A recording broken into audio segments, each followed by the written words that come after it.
குறைவற்றதும் ஆத்மாவை கர்த்தருடைய சமூகத்தில் அர்ப்பணிக்க 25ஆம் சங்கீதத்தில் சங்கீதம் 25 கர்த்தாவே உம்மிடத்தில் என் ஆத்மாவை உயர்த்துகிறேன்.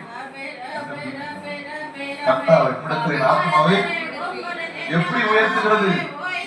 அடுத்த வசனம் வாசிக்க தொடர்ந்து. என் தேவனே உம்மை நம்பி இருக்கிறேன். நான் வெட்கப்பட்டு போகாதபடி செய்யும் சத்துருக்களை நீ மேற்கொண்டு உம்மை நோக்கி காத்திருக்கிற ஒருவருக்கு வெட்கப்பட்டு போகாதபடி செய்யும் முகாந்திரங்களால்.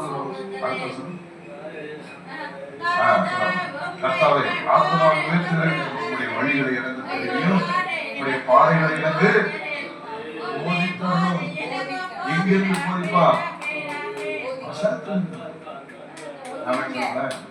எனவே என் ஆத்மாவை எப்படி உயர்த்துகிறேன்? 19ஆவது சங்கீதத்துல 7ஆம் வசனத்தில் உம்முடைய பேதையை ஞானியாக்குகிற வசனத்துக்கு